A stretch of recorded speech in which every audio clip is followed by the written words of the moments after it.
जय हिंद दोस्तों। एक सिविल सर्विसेज एस्पिरेंट इस बात को बखूबी रियलाइज करता है कि अगर प्रीलिम्स एग्जाम हॉल में उससे एक भी सिली मिस्टेक हो गई तो शायद उसका सिलेक्शन ना हो। और वो इस वजह से क्योंकि प्रीलिम्स की स्टेज में नेगेटिव मार्क्स का कॉन्सेप्ट है, और इसी वजह से अगर एक भी सिली मिस्टेक होती है तो आपको नेगेटिव मार्क्स अलॉट कर दिए जाते हैं। यहां तो यूपीएससी ने 2024 की आंसर की में 2 से 3 आंसर गलत दे दिए और 3 क्वेश्चन ड्रॉप भी हुए। चलिए, जो क्वेश्चन ड्रॉप किए गए मैं उनकी बात नहीं कर रहा, बट वो क्वेश्चंस जिनके गलत आंसर यूपीएससी ने प्रोवाइड किए, व्हाट अबाउट देम। अब वो लोग जो सिविल सर्विसेज एग्जाम को अंडरस्टैंड करते हैं, आप तो मेरी बात से कनेक्ट कर गए होंगे, बट फॉर अदर्स जो नहीं समझते उस एग्जाम को, मैं आपके कॉन्टेक्स्ट के लिए थोड़ा सा आपको समझा देता हूं। प्रीलिम्स एग्जाम में 2 पेपर है, जीएस और सीसैट। अगर मैं जीएस के पेपर की बात करता हूं तो जीएस के पेपर में हर क्वेश्चन के लिए आपको 2 मार्क्स अलॉट किए जाते हैं। मतलब अगर आपने करेक्ट आंसर दे दिया तो आपको उस करेक्ट आंसर के लिए 2 मार्क्स मिल जाएंगे, बट अगर आपने इनकरेक्ट आंसर दिया तो आपके 1/3 मार्क्स डिडक्ट हो जाएंगे, और 1/3 निकालेंगे अगर आप 2 का तो लगभग 0.67 बैठेगा, 0.67। सो दैट मीन्स जहां आपके 2 मार्क्स आ सकते थे, आपको 2 मार्क्स मिल सकते थे, वहीं आप नेगेटिव में 0.67 में चले गए। अगर मैं इसे कंबाइन कर देता हूं, क्योंकि अगर एक क्वेश्चन है और उस एक क्वेश्चन के मुझे 2 मार्क्स तो नहीं मिल पाए लेकिन मेरा नेगेटिव हो गया, तो आप समझ सकते हैं यहां पर मैं बात कर रहा हूं 2.67 मार्क्स की। भाई मैं 2 मार्क्स पॉजिटिव में जा सकता था ना, बट यहां तो मैं नेगेटिव में आ गया हूं, और वो इस वजह से क्योंकि यूपीएससी ने आंसर गलत दिया। Now think about it, thousands of aspirants जिनका सिलेक्शन आधे नंबर से, 0.6 मार्क्स से, 0.4 मार्क्स से प्रीलिम्स में नहीं हो पाया, और वो क्यों नहीं हो पाया? क्योंकि यूपीएससी ने अपनी आंसर की में मिस्टेक की है। What about them, what about their career? और इसमें उनकी क्या फॉल्ट थी, उनकी क्या गलती थी? बहुत सारे टॉपर्स इंडिया में ऐसे हुए हैं जिन्होंने प्रीलिम्स एग्जाम को आधे नंबर से, 1 नंबर से क्वालिफाई किया है। ये भी उन टॉपर्स में आ सकते थे, लेकिन क्योंकि यूपीएससी ने अपनी आंसर की में मिस्टेक की है, इनका प्रीलिम्स भी क्वालिफाई नहीं हो पाया। और इसमें से काफी ऐसे हो सकते हैं जो शायद अपने फाइनल अटेम्प्ट में, ऐसे हो सकते हैं जिन्होंने 3 या 4 अटेम्प्ट दे दिया, और जब यूपीएससी की आंसर की सामने आई हो तो इनकी हिम्मत ही ना आई हो कि मैं नेक्स्ट अटेम्प्ट दे पाऊं, क्योंकि यू डोंट नो कि यूपीएससी क्या करे। What about that? उसके लिए क्या कोई अकाउंटेबिलिटी होनी चाहिए? क्या कोई ओनस लेगा? क्या हमें इस बारे में नहीं सोचना चाहिए कि इतने सारे एस्पिरेंट्स जो यूपीएससी की इस मिस्टेक की वजह से अपना सिलेक्शन नहीं ले पाए, what about their career, what about their dreams? क्या हम उसके बारे में सोच रहे हैं या नहीं सोच रहे? और नहीं सोच रहे तो हमें सोचना चाहिए, क्योंकि बहुत सारे यूपीएससी एस्पिरेंट इस समय इन्हीं चीजों को लेकर प्रोटेस्ट कर रहे हैं, चाहे वो ऑनलाइन प्रोटेस्ट हो, चाहे वो कोशिश कर रहे हो कि ग्रास रूट लेवल पर वो प्रोटेस्ट बिल्ड किया जा सके, but they would require your support, specially उन यूपीएससी एस्पिरेंट्स का जो घर बैठकर तैयारी कर। आप अपने एंड पे क्या कर सकते हैं? बहुत छोटी छोटी बातें हैं जो इस लड़ाई में आपके काम आ सकती है, जो एक मास सपोर्ट बिल्ड कर सकती है। शुरुआत हो चुकी है कहीं ना कहीं, एमपीज, मेंबर ऑफ पार्लियामेंट, वो आपके सपोर्ट में आ रहे हैं।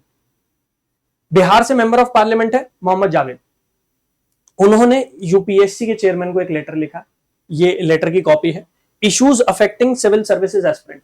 और यहां पर उन्होंने दोनों बात उठाई।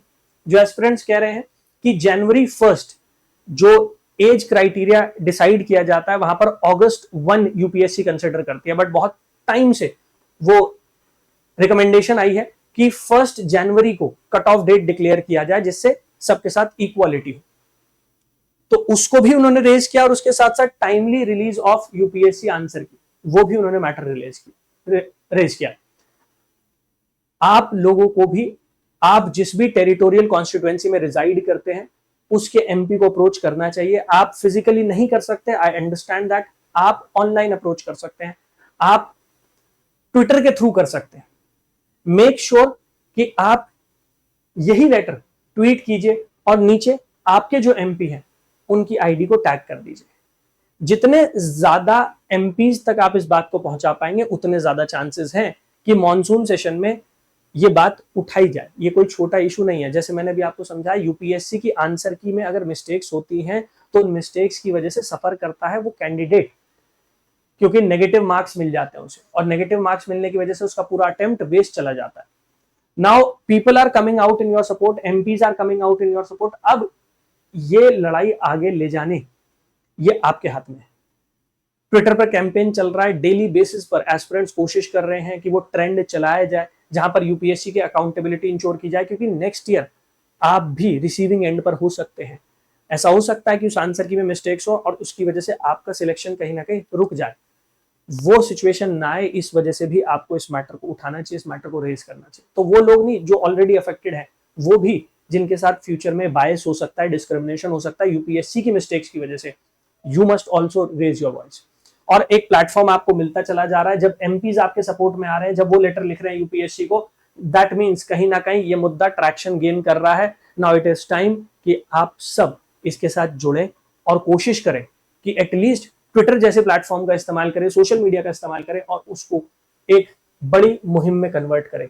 अगर मेंबर ऑफ पार्लियामेंट मिलकर इस मुद्दे को मॉनसून सेशन में रेज करते हैं, मॉनसून सेशन में उठाते हैं, तो ये मुद्दा बड़ा जरूर होगा। सुप्रीम कोर्ट में ऑलरेडी केस चल रहा है, कहीं ना कहीं उस केस को भी वजन मिलेगा, वेटेज मिलेगी, कहीं ना कहीं वहां पर जो कैंडिडेट्स लड़ रहे हैं आप लोगों के बिहाफ पर, उनको भी एक सपोर्ट मिल जाएगा।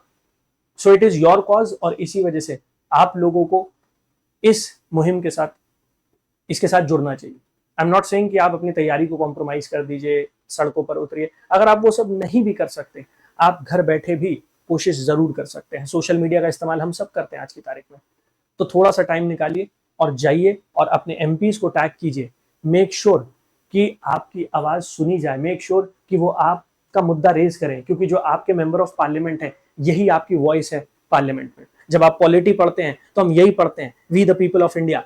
हम ही उस गवर्नमेंट को फॉर्म कर रहे हैं क्योंकि हम डेमोक्रेसी में रहते हैं। सो मेक श्योर कि जो आपका डेमोक्रेटिक राइट है उसको जाने मत दीजिए, मेक श्योर कि आप उसको यूज कीजिए एंड आपके एमपी को कोशिश कीजिए कन्विंस करने की कि वो भी इस मुद्दे को रेज करे, जैसे डॉक्टर जावेद ने किया। In case you need any help, आप कमेंट सेक्शन में मुझे बता सकते हैं।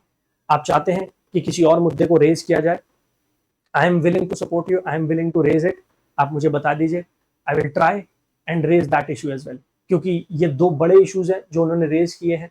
आंसर की रिलीज होनी चाहिए टाइमली, और इसके साथ साथ एज क्राइटेरिया जो डिसाइड किया जाता है उसके लिए कट ऑफ डेट 1 जनवरी होनी चाहिए।